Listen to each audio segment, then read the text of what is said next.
Good.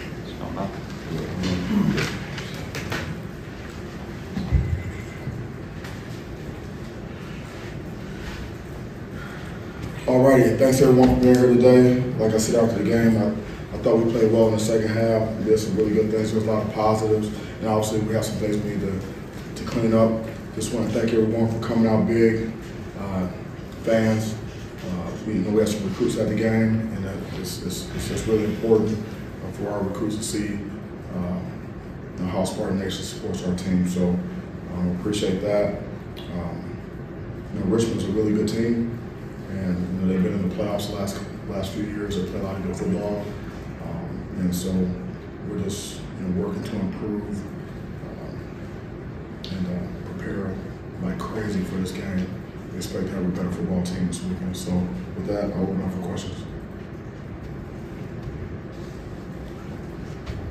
I was wondering what you thought of the performance of your secondary. You were starting 3 second-year guys, I believe, and just how they held up.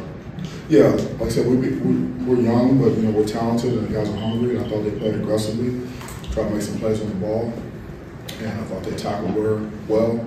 They tackled better as the game went on, and so it was a good start for us. We still got a lot of work to do. Mel, got the win. That's great. I'm just curious. I saw some of the players out that night celebrating. It's a good time. What's more difficult to managing expectations after a win or getting your team locked back in the event of a loss? It just depends on the player. It's we get a 24-hour rule. You can't. It's hard to win football games. I know there's a lot of teams right now that are sitting here, sitting around, 0-1, and so. If you have players that are mature and they've been there before, they understand, it's a lot easier. Some of the guys maybe haven't been there before, don't know how to handle it as well.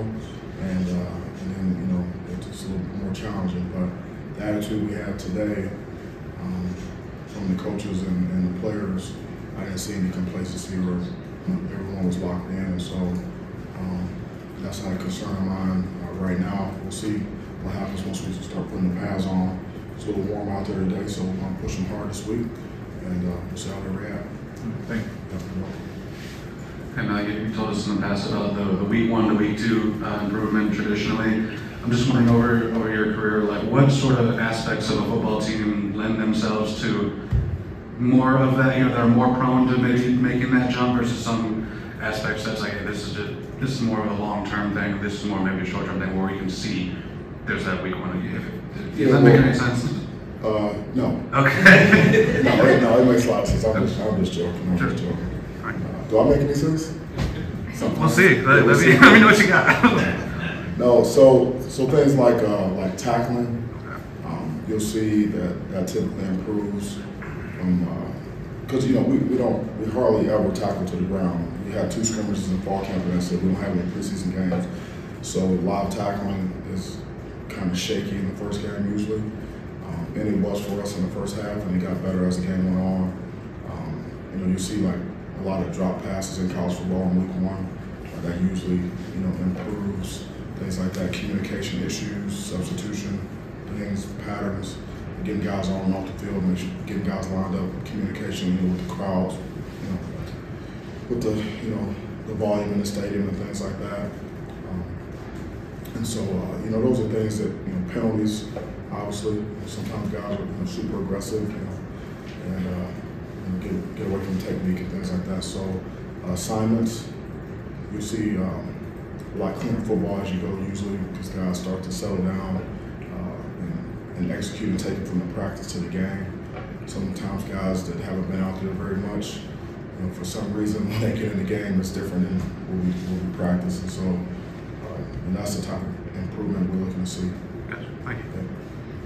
You're, of course, obviously always trying to look ahead, to the next opponent. But after what Henry was able to do with that one-handed catch, it totally ignited the whole sideline. All weekend, there were clips of it being played over and over. So how can a catch like that not re-energize a program, but kind of give you the momentum you need going into a new season? Yeah, I think that was more for the fans than anyone else, because we see it every day in practice.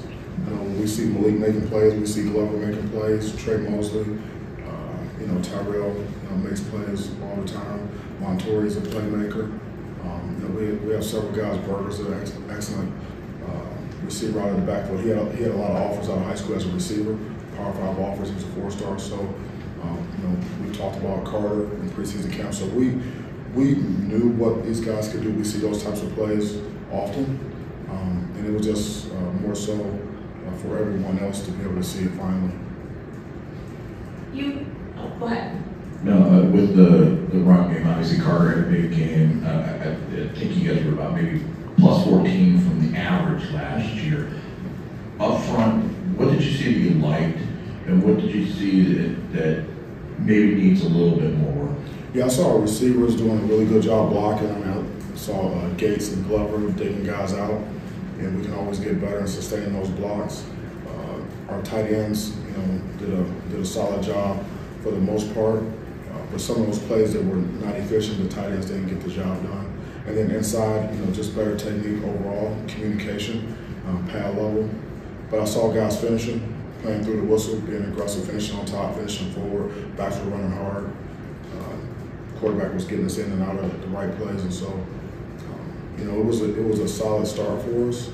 We knew that it was going to be tough sledding. They had a couple of guys up front that were really hard to block, and they were that way on tape as well. You watched those guys against Penn State last year. I think it was 21-14 at halftime in Happy Valley. They had some good players and they played hard, so we knew it was going to be a challenge. But the guys played hard, and I thought that as the game went on, I thought our conditioning showed up, and guys were able to play hard and finish and continue to build momentum throughout the game. Kind of go off of that, but you mentioned improvements from week 1 to week 2. What were some things that you thought your team, maybe you were not pleasantly surprised with, but thought that your team did well for that week 1 start? It wasn't anything in particular. I really liked, in terms of things maybe you don't see, like our attitude and our demeanor throughout the game, and our poise and our confidence and our patience was great. And I told our guys, I said, listen, it's going to be tough sledding. We have to stick with the process, continue to play the next play. I said, we might get booed, which we did. I said, don't worry about it. Just continue to play the next play. Just keep chopping, keep chopping. And that was the attitude of our players and our coaches the entire game. I felt really good at halftime. I told Jay Johnson, I said, I like the way Noah's playing. We kept telling guys, just stay with the process, keep chopping, it's coming, it's coming, it's coming. We're going to wear these guys down. And then once the guys kind of got the jitters out and everyone stayed the course, we started to play better in all 3 phases. And so that's what that showed a level of maturity and a togetherness that was impressive to me as a coach. Mel, a lot of guys had targets Friday night. Everyone wants to know who your go-to receiver is. Can it be an advantage not to have a go-to receiver and spread it around that way? And did you get a chance to watch a lot of the games over the weekend? Did you see Florida State last night? It depends on what you call a go-to guy. What does that mean? We told Noah to go to open man. Take what the defense gives you, and so that's what we have to do. You can't try to force the ball into someone. Just force the ball into double coverage and things like that, or force things that aren't there. So we're just executing, running the offense. We have, like I said, we have multiple targets. We have multiple guys that can make plays. Fitzpatrick can make plays. Trey Mosley can make plays. Glover can make plays. Gates can make plays. Tyrell Henry can make plays. Bird can make plays. This goes on and on. We have guys that that can make plays. So we don't have to worry. We don't have to concern ourselves with that. Just run the offense, get the ball where it's supposed to go, execute, and just keep chopping. I did watch some games. I was happy for Keon last night. He did a really nice job. No, last year you lost 2 starters in the back. You lost 2 starters in Darius and Xavier in the first game. On the defensive side, you talked about depth and just getting the guys to the games. How nice is it to kind of see that depth play out in week 1? It's important to get the guys to the game. And so we made a lot of changes, and I feel like they paid off. We're going to continue to work that way. I think our guys understand how important it is to practice with a certain tempo and be under control and stay off the ground and take care of their bodies and try to make sure we can get as many guys to the game as possible. I mean, football is a game of injuries. I mean, it's human performance. You know, some things you can't control. But you know, it was good to see depth out there. Be able to rotate guys, be able to rotate D linemen. I remember there was times a year ago when we had like 3 D tackles rotating in, and one of them was a true freshman. That's not a winning formula. You know, when you're trying to stop teams in the Big Ten, you only got 3 defensive tackles that can play in the game. That's crazy. You know, so to be able to have you know 7, 8, 9 guys up front that can go in there and play for you is huge, and it makes a big difference. Like on your defense, it affects your pass defense as well. Being able to stop the run, get them a 3rd down, and get after the quarterback. Rushing coverage working together. Same with the O-line. Same with the backs. We're getting healthier at running back. We should be able to add another guy to the mix this week, hopefully. We have multiple receivers. We have a gang of tight ends that can go out there and play for us. You know, so it's we have to continue along that line of staying healthy, getting guys better, improving, practicing hard, but being smart. And that'll give us the best chance. No, very good. A couple questions. First, Nathan Carter seems like a pretty humble kid. He talked about just how emotional he was coming out of the tunnel. He took blame for like 4th and 1 failures. Just one of those type of kids. I'm wondering what you see from him personally every day. If you could sort of describe who he is, and then what you saw from him in performance one. Yeah, he's a great kid. He's a great teammate. He practices hard. He trains hard. He's very, very humble, hardworking. He's a pleaser. He wants to get it right. It's all about the team with him. He's a very spiritual kid, and you know, he's got very, very strong faith. And he's just, you know, he's an asset. He's a great teammate, and he's the type of guy that you know you want on your team. You want to be able to coach guys like him. You want to have teammates like him. What do you see from performance-wise that stood out, or where he still needs improvement, or things like that? Yeah, I mean, he's explosive. He's got good vision. He's quick. He runs hard. He keeps his feet moving on contact. He's smart. He's willing to block and pass pro and things like that. So he's just working to become an all-around player. To get better. He's still a young player, and he's got a lot of upside. And you know, we're working to develop him. But you know, he's accountable. You know, which we all are, or should be, need to be. You know, all trying to get better. The word for the day was improvement. So we talked about it in the meetings, and that's what the guys were talking about on the field today. So we all just need to get better and improve in areas, offense, defense, and special teams. We left a lot of plays on the field Friday night, and so there's a lot of room to improve. There was a ton of positives as well, and we just made sure the kids knew, you know, Nathan or whoever is like, hey, listen, there's a lot of positives. And we're going to celebrate those, and we're going to build on those, and these things that are not so good, we're going to have to clean these up if we expect to play better football, you know, this weekend. So that was our focus. But yeah, he's a great kid, and he's just going to continue to get better because he's a worker, and he's very, very coachable. He never makes an excuse ever. I wanted to also ask you about Alante Brown. It was a little bit. He obviously looked like a pretty serious hit, and then was back in the game, and then was in street clothes. I'm wondering if you got an explanation since Friday night on sort of the decisions there to put him back in the game and then take him out. Yeah, for me, I mean, all those decisions are all medical. If he got plays, if he doesn't play, if he practices, if he doesn't practice, all medical. And I don't have anything to do with those. And so they tell me a guy's up and he can go and he'll play. They tell me he's down and he's out. And so that's what happened. A couple things as well. Noah Kim has not been on that stage before. Did he have to overcome early nerves? Because he seemed to get better as the game went along. How did he grade out overall? Yeah, I mean, he did well. I mean, I'm not sure if it was nerves. I mean, he had some drops early. Yeah. We had one ball that didn't look very good, and the crowd was booing, but you could see on the replay the receiver fell down, and it was a really good ball. And it would have been right on the money. It would have hit the guy right in the face if he'd stayed up. So, you know, obviously there were some throws that he would like to get back, but I mean, who doesn't have those? If you watch any game this weekend, I didn't see any quarterback out there that didn't throw a bad ball or make a bad decision. So he did get better as the game went. I thought we got better around him as well, and that was good. I mean, the kid's a winner.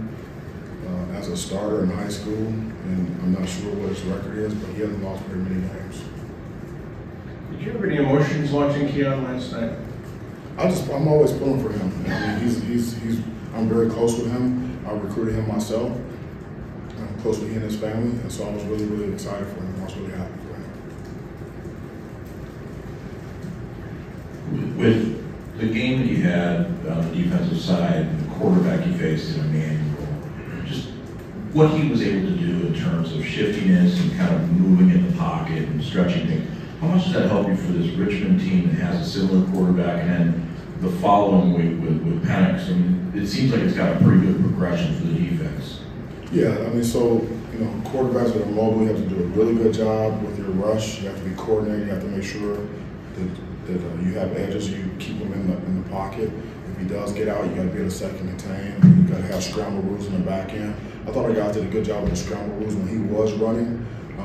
There wasn't a lot of room to throw, and he ended up, had to tuck it and get what he could get.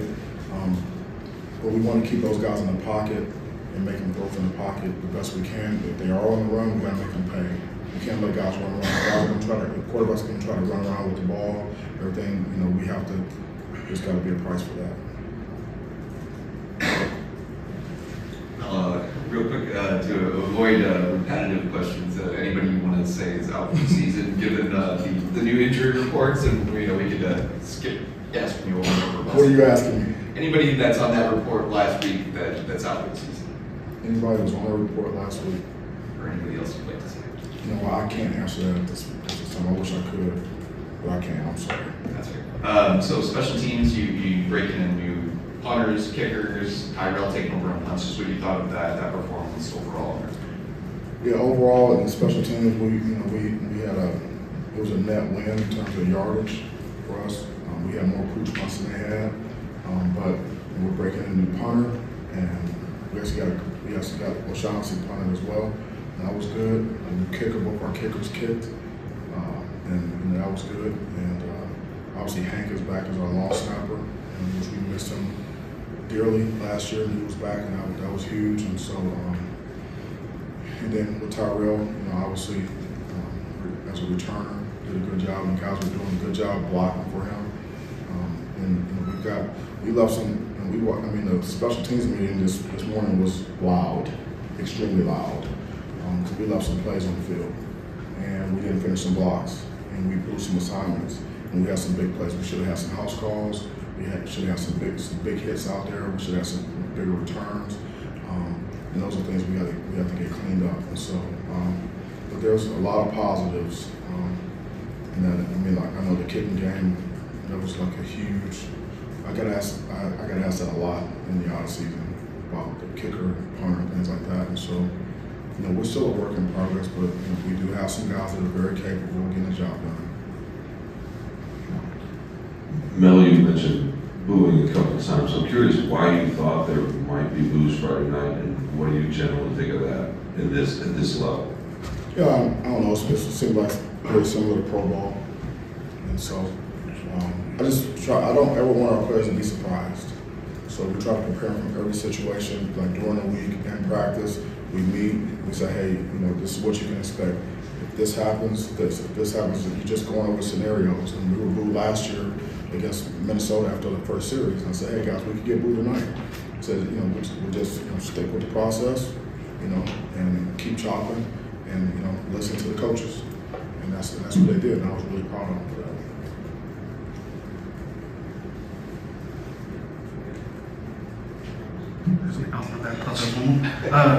We'll probably will revisit this in like October, November or something. Just after one game for you guys and a weekend of watching football, and just with the new clock rules, how does that factor into game plan, strategy, and stuff like that? You guys might have to look at or change or anything. It didn't factor in very much in this last game. And like I said, it just remains to be seen how much it does factor in. But it wasn't a factor in this game. I'm not exactly sure how that's going to affect next week or down the road. We'll just have to see. Did it feel like it moved fast, I guess, or anything from your perspective, or just? Did it feel like it was moving faster? Yeah. No, it didn't feel like it was moving faster. Gotcha. I didn't notice a difference. Okay. I did not. Sure. talked about playing fast and being aggressive. How do you coach to eliminate the twisting of the face mask penalties? I think there were 3 of them. Yeah, well, you have two types of penalties, 2 categories the way we describe them. You have aggressive penalties and you have foolish penalties, like a false start or too many guys on the field. I mean, that's just dumb, right? Then you have some aggressive penalties, like it might be a bang-bang PI, or there may be a face mask where guys, he got straining, he's trying to get off a block, he reaches out, grabs the face mask. And those things, you can clean up the aggressive penalties with technique.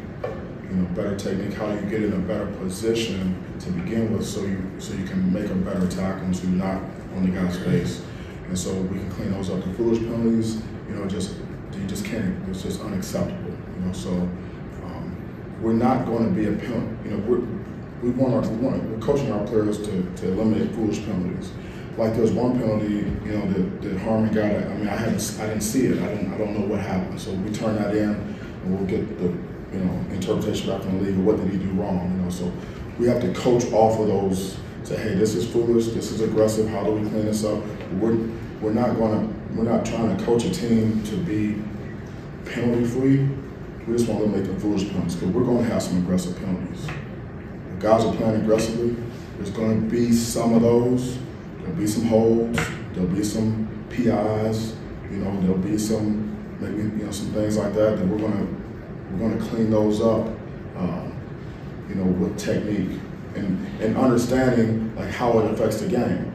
Like for example, when total was like 116 yards and like penalties with like net for us, we gave them 116 yards, and every 100 yards is like a touchdown, right? And so you can see, this touchdown they got was on penalties. That's how they got in that position in the first place. And so when the players, they can actually talk to them about it, then they can actually see how it affects. We could have had a shutout, but because of these penalties, they got down there. Now it means a little bit more, and we have to eliminate those. And it's just coaching, and it's also the players have to take ownership on that. You typically don't see too many that many like face mask penalties in a game, but we did. Guys were playing hard though. I can say that. I'd rather coach guys through that as opposed to coaching guys who won't hit anybody. The Harmon one you were talking about the first drive. Yeah. Still trying to figure out what happened on that. So I didn't see it either. We'll see what the league says, and we'll coach them off of that. We got one more.